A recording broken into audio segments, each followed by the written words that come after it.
Olá, eu sou Donizete Stokarski, sou consultor em bioeconomia e hoje estamos recebendo aqui no programa Energia Agro uma personalidade não só da agricultura, mas da política brasileira. Estou falando aqui de Tião Medeiros, nosso deputado federal, atualmente deputado federal, já foi deputado estadual, já trabalhou na Casa Civil do governo do Paraná, é advogado, é paranaense, da minha terra lá do Paraná, né, deputado. O senhor tem na sua família grandes amigos dos meus pais e dos meus irmãos mais velhos. Estou falando aqui do Wilson Quinteiro, que era uma personalidade que a gente viveu lá em Barbosa Ferraz, no Paraná. Então, a nossa relação, deputado, é muito maior do que simplesmente o senhor como parlamentar aqui. Eu agradeço a oportunidade de recebê-lo aqui. Donizete, eu que fico feliz de estar aqui conversando contigo nesse programa que já é sucesso, Energia Agro, um tema tão importante. E feliz ainda mais de saber que a gente tem tantas pessoas em comum, histórias, né? Da família, especialmente da família da minha esposa, né, que veio de Barbosa Ferraz, um município lá do interior do Paraná, depois se mudou para Fênix, depois para Maringá, mas enfim, está ali no noroeste do Paraná, no Norte Velho, há muitos anos, né? E tem relação com a tua história também. Então, para mim, é mais um motivo de alegria. Muito bem, deputado. Deputado, você que já foi presidente da Comissão de Agricultura da Câmara dos Deputados, que exerceu um papel muito forte de liderança nesse tema, o que representa hoje a produção de biocombustíveis para o agro brasileiro? Olha, Donizete, o mundo dos biocombustíveis é um inevitável mundo novo. Primeiro, acho que é importante dizer, por mais que a pessoa que está nos acompanhando, às vezes, não tenha ligação com o mundo da agricultura, da pecuária, da produção rural, agrícola, e acha que isso nem vai impactar na vida dele, está enganado. Isso tem ligação absolutamente direta. Primeiro que a gente vive um momento em que o mundo busca alternativas de combustíveis, né? De energia de maneira geral, combustíveis também. Até porque os combustíveis de origem fóssil têm o problema da emissão de gás de efeito estufa, e a gente já ouviu falar tanto sobre isso. Isso tem um impacto nas mudanças climáticas, na poluição diretamente. Então, o que o mundo busca é alternativa para isso. E os biocombustíveis são, de maneira muito direta e imediata, a principal forma ou ferramenta alternativa ao combustível tradicional, de origem fóssil. Claro que a gente tem outras ferramentas de energia, também a energia elétrica, agora com as energias solares, eólicas, outras formas de geração que vão se tornando realidade, que também são bastante sustentáveis. Mas no mundo das energias e dos combustíveis, o biocombustível eu acho que é a grande virada de chave, a grande mudança de paradigma, né, de sair daqueles tradicionais combustíveis fósseis para esses de origem vegetal e também de origem animal. Aproveitar isso que a natureza nos deu de oportunidade de fazer isso combustível, fazer isso energia limpa, né, com muito pouca emissão ou quase nada emissão, né, com a pegada de carbono praticamente neutralizada, ou seja, com impacto nenhum para a natureza no longo prazo. E isso vai impactar na nossa vida, na qualidade de vida. Afinal de contas, nós não somos ilhas, nós vivemos nesse ambiente. E esse é um esforço conjunto de todo o mundo. O Brasil tem um papel muito importante nisso, mas o mundo todo olha nessa direção, endereça suas mudanças de combustíveis nessa direção, porque todo mundo é impactado em mais ou menos, ou maior ou menor grau, mas todo mundo é impactado. Deputado, o senhor participou ativamente também na aprovação da Lei Combustível do Futuro, que foi relatada pelo deputado Arnaldo Jardim, que é também um profundo conhecedor desse tema.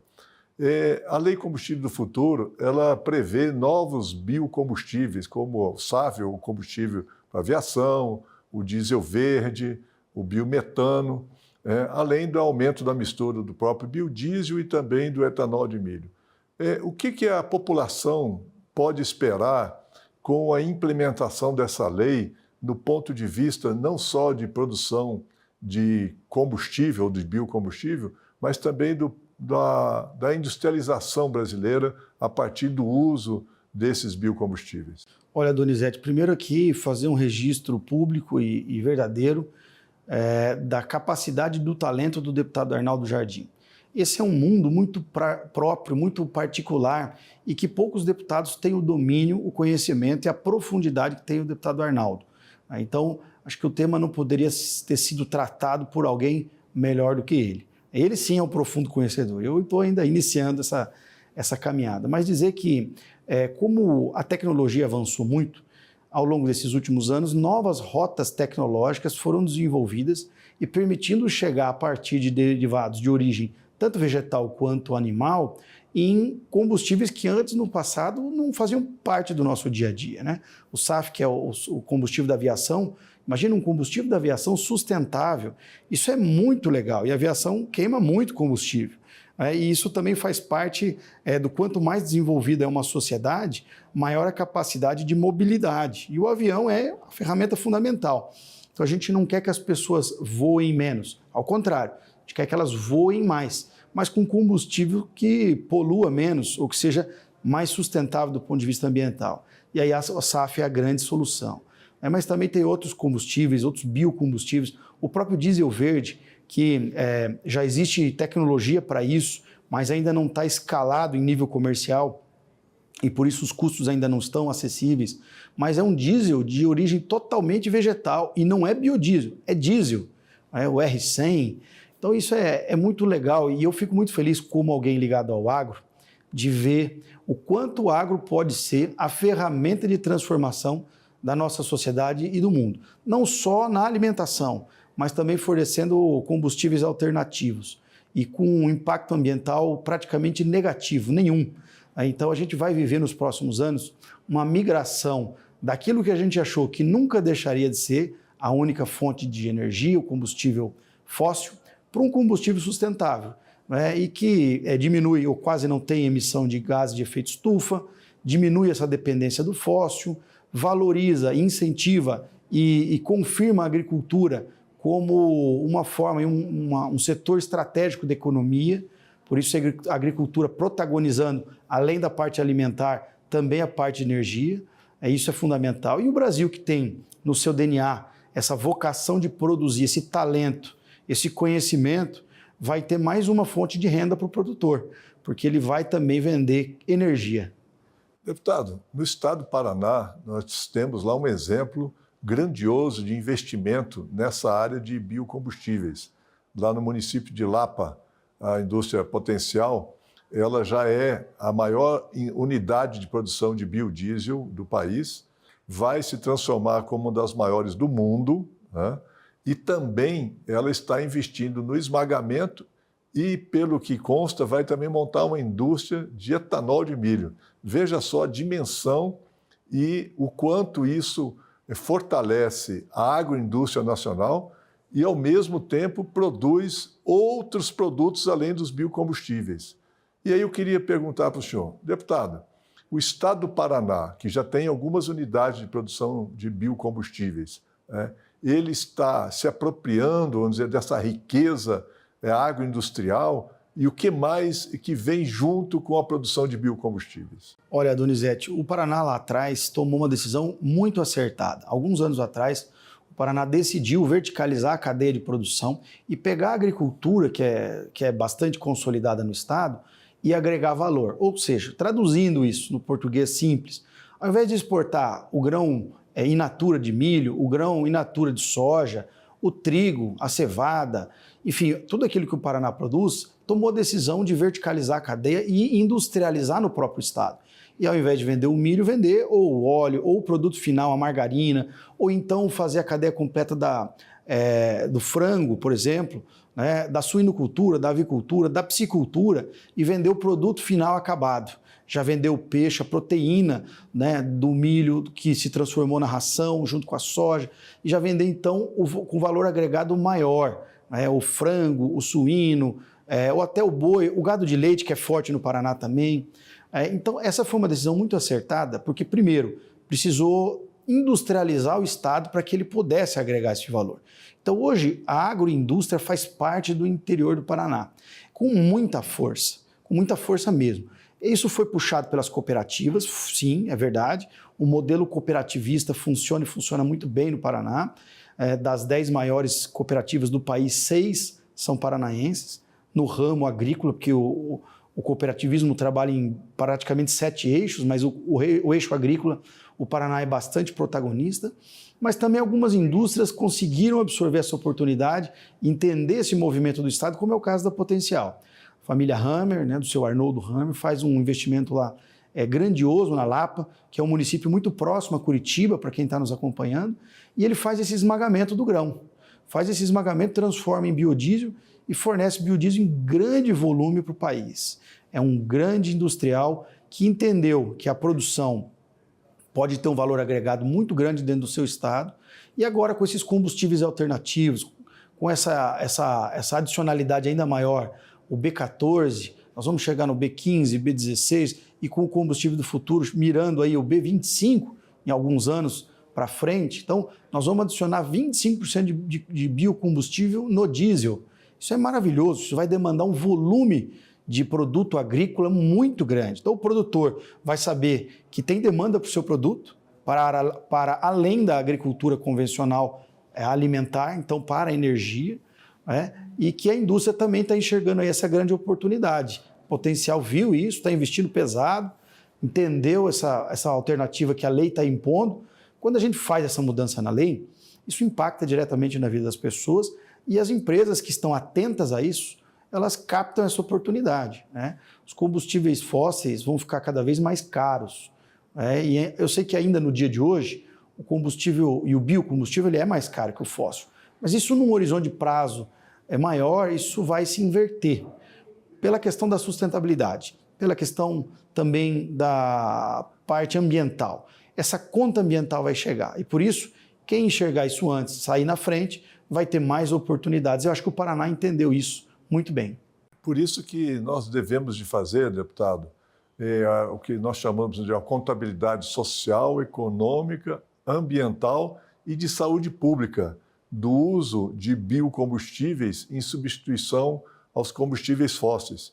Porque quando a gente abastece com o combustível fóssil, nós estamos só vendo ali o preço, mas a gente não está vendo o valor, e o valor que carrega ou do ponto de vista positivo ou do ponto de vista negativo. E no caso, os biocombustíveis, eles têm uma carga muito grande positiva, de benefícios para a sociedade, né? Como o senhor disse aí, do ponto de vista ambiental, de geração de emprego, social, a atividade econômica substitui o combustível fóssil pelo biocombustível, e além disso tem a questão de saúde.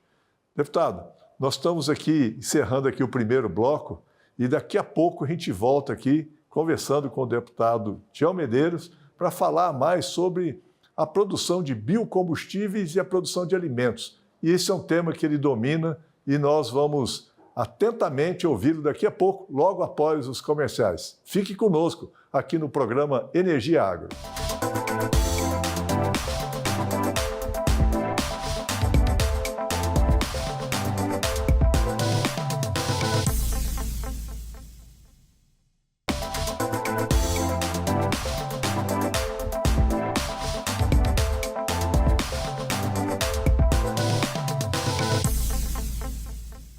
Voltamos aqui no programa Energia Agro e hoje estou conversando aqui com o deputado Tião Medeiros, nosso conterrâneo lá do Paraná. Deputado, muito se fala na concorrência de biocombustíveis e alimentos. Algumas pessoas, vamos dizer, desinformadas, tratam dessa questão exatamente para limitar a produção de biocombustíveis no Brasil. Qual que é a sua leitura sobre isso? Olha, Donizete, eu acho que para mim nem é uma dúvida, eu tenho uma clareza muito grande de que não há essa concorrência, não existe essa disputa. Primeiro porque a gente tem uma capacidade de produzir e esse excedente, tal é que o Brasil é reconhecido mundialmente por ser o maior produtor e com capacidade de exportar os excedentes. A gente já produz e exporta o que não vai ser consumido internamente, nem para alimentação, nem para outros fins. E o que a gente tem de oportunidade ainda de expandir, tanto horizontal quanto verticalmente, a nossa produção é muito grande. Então, para traduzir isso em números para quem está nos acompanhando, só para entender, o Brasil tem 860 milhões de hectares. Esse é o tamanho do nosso país. Sabe quanto a gente tem de agricultura instalada? Agricultura, 44 milhões de hectares. As consultorias falam em 77, 80, porque uma boa parte faz a primeira e a segunda safra. Isso é como o campo de futebol que cedia um jogo de dia e um jogo à noite, mas o campo é o mesmo. Então a gente tem só 44 milhões de hectares no Brasil com agricultura já instalada, consolidada. E a gente tem um potencial de expansão de pelo menos mais 80 milhões de hectares com alta aptidão para agricultura em áreas que hoje são de pastagem. Eu não estou falando aqui de supressão, de derrubada de mata, de abertura de novas áreas, não. Eu estou dizendo de conversão de pastagem em agricultura. Então a gente pode ainda triplicar nossa área física que a gente tem no país hoje para a agricultura sem derrubar uma árvore. Isso é maravilhoso, isso é grandioso, isso é espetacular. E o mundo não tem isso. Quem tem ali é a África subsaariana, para baixo do Saara, mas eles têm um problema cultural, étnico ainda muito anterior a nós, tem um problema fundiário, que eles têm também uma questão de ter a cultura de produzir, então eles vão ainda demorar bastante para ter ainda produção nos níveis que nós temos. Nós já temos uma sociedade preparada para produzir, temos o agricultor com esse espírito, com esse conhecimento, com essa cultura já instalada no DNA do brasileiro e temos área, muita área. Então a gente vai expandir. Quem acha que vai faltar área para produzir alimento está enganado, não conhece o Brasil. E a gente ainda tem o crescimento que é o chamado vertical, que é crescer a produção por hectare. Eu me lembro, Donizete, que no passado, um produtor que fazia 60 sacas de soja por hectare era um herói. Era um grande produtor em qualidade. Depois foi para 70 sacos. Aí depois a gente já ouviu falar em 80. Nessa última safra, 24, 25, a gente teve inúmeros proprietários, aí, produtores, que têm já consolidado as suas áreas com mais de 100 sacos por hectare. Então a gente teve na mesma área um aumento de produtividade muito grande, graças às estratégias agronômicas, à biotecnologia, e aí vem os bioinsumos que deram um up, que deram uma evoluída na produção muito grande, novas estratégias agronômicas, o plantio direto por cobertura, enfim, uma série de coisas que propiciaram esse aumento de produção por hectare. Então vai continuar a aumentar por hectare, né? Então, e a gente tem também, principalmente os biocombustíveis de origem animal, que são restos de gordura, de sebo, né, que a indústria não processa e vai ser descartado. Então o biodiesel é a melhor alternativa para esse descarte, né? Ou vai ser compostado aquilo ou vai ser feito biodiesel. Então se engana quem acha que esse biocombustível é concorrente da alimentação. Eu, por uma curiosidade agora, uma particularidade da minha vida, eu fui muito em frigorífico. Meu pai matava boi quando comprava e matava boi. E eu, menino, acompanhava os abates, né? E quem já acompanhou um abate no frigorífico sabe o quanto é tirado das vísceras de dentro do gado, né, das áreas menos que não tem uma destinação comercial, a gordura visceral, a banha, o sebo, tudo isso vai para o biocombustível. Assim como o couro vai para a curtição, o rabo do boi vai virar pincel e pouca gente sabe, né? E tem assim o fel do boi vai para a indústria farmacêutica, são subprodutos que têm outros destinos para além da alimentação. E o sebo de origem animal é a mesma coisa, vai para o biocombustível. Então não é concorrente de maneira alguma, são coisas absolutamente distintas. Além disso, é importante destacar que uma indústria de biocombustível não é só uma indústria que produz energia líquida, vamos chamar assim, né? Ela produz diversos outros produtos. Por exemplo, o senhor falou aí da indústria de biodiesel. Ao processar a soja, tem o farelo e tem o óleo. O óleo, as pessoas não comem mais óleo do que já estão comendo, né? Já consomem e cada vez mais as pessoas diminuem o consumo de óleo, né, na sua alimentação por diversos fatores. Mas o farelo vira ração. Animal. E a ração vira proteína. Então, aquelas pessoas que afirmam essa concorrência, elas não estão, como o senhor disse, conhecendo a produção agrícola brasileira. Além da tecnologia que o senhor muito bem colocou, ainda tem todo o aproveitamento dessa cadeia produtiva para transformar esses produtos em alimento. E hoje o Brasil é grande produtor de alimentos, né? Exatamente. E a mesma lógica vale para o milho. A gente tem o etanol de milho, que é um combustível sustentável, que é um combustível limpo, que é um biocombustível, né? Que agora está crescendo demais o etanol de milho, de origem de milho, porque sempre teve tradicionalmente de cana. E agora o etanol de milho já tem aí uma parcela super expressiva e importante do mercado brasileiro.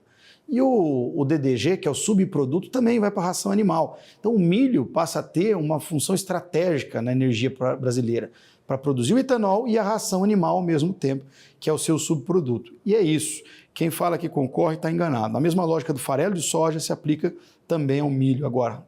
E o Brasil produz alimento em grande quantidade.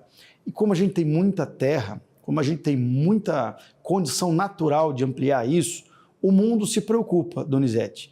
E é por isso que não raras vezes a gente vê narrativas internacionais tentando depreciar o produto brasileiro, a produção agrícola brasileira, porque eles sabem que a hora que tudo isso estiver rodando, nós seremos imbatíveis na produção e na exportação de excedentes para o mundo todo, não é só para o Brasil. Nós já somos, né, deputado? Porque já somos. A produção de carnes de bovina, a gente já é um grande exportador. E, além disso, a produção de suínos, a produção de frango, ovos e derivados de leite, etc. Porém, mas tem um outro aspecto que é interessante da gente abordar aqui também, que é a geração de emprego no interior do país. A industrialização gera emprego. O estado do Paraná é um estado essencialmente agroindustrial, né? E como que os biocombustíveis estão expandindo essa indústria no Paraná? Olha, sabe que onde o agro é forte, pode ser no interior do país, em qualquer município, o agro é o responsável por ser um grande acelerador social. Ele leva a qualidade de vida, gera oportunidades, melhora a renda das pessoas, gera impostos, gera cadeia da economia. Para quem está nos ouvindo. Minha cidade, que é uma cidade pequena, de médio porte, Paranavaí, no interior do Paraná, que vem da junção do rio Paraná com o rio Ivaí, a soma dos dois nomes é que deu o nome da minha cidade, Paranavaí. Tem, por exemplo, uma indústria muito grande de frango. Tem agora também um matrizeiro muito grande, um backup genético muito grande da suinocultura.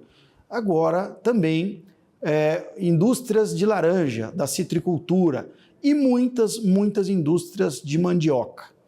Então, olha como que as cadeias produtivas do agro transformaram uma cidade média e pequena do interior numa cidade em que tem milhares de vagas de postos de emprego abertas todos os meses e não consegue preencher.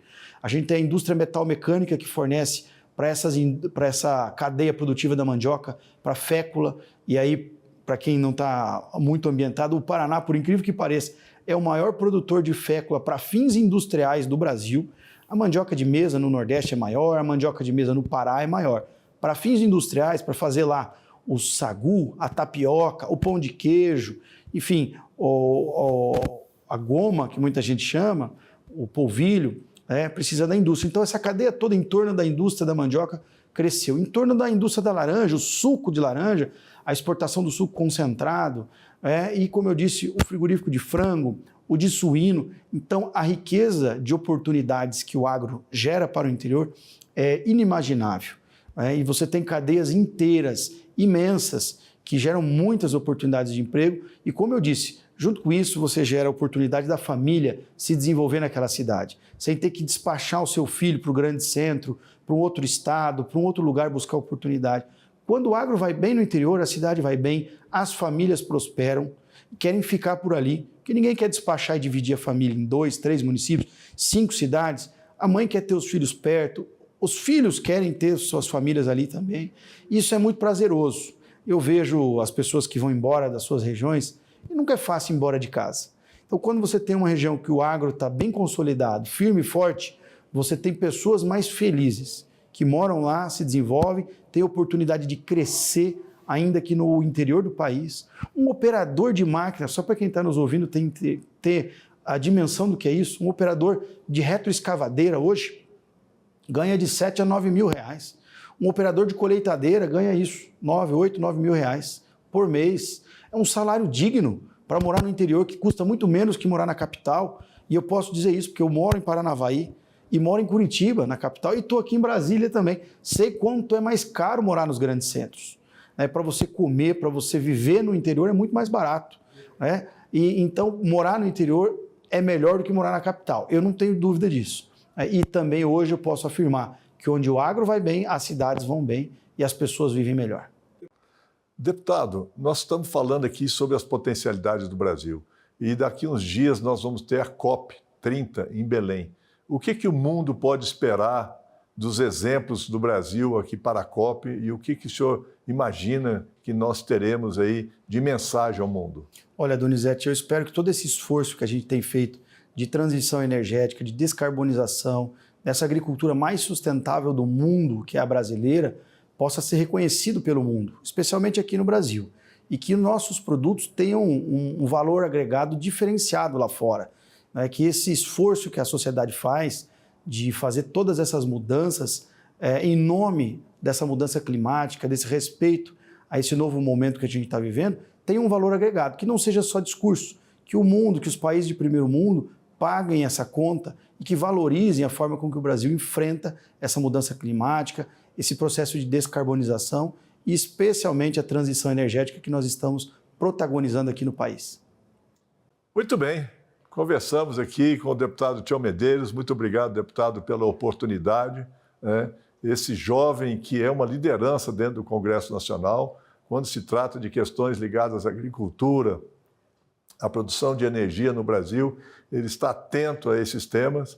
E nós aqui estamos no programa Energia Agro, debatendo a transição energética no Brasil e no mundo, sempre trazendo aqui pessoas qualificadas para debater esse assunto. Fique conosco aqui no canal Energia Agro, acompanhe as redes sociais. Se tiver alguma dúvida dos programas que nós já passamos por aqui, entre no site donizete.tokarski.com.br e lá você vai ter todos os programas e também nas redes sociais, ou então aqui no YouTube do AgroMais TV. Nos acompanhem. Aqui é o programa Energia Agro, sempre trazendo bons debates sobre a energia e o agro no Brasil e no mundo. Até mais!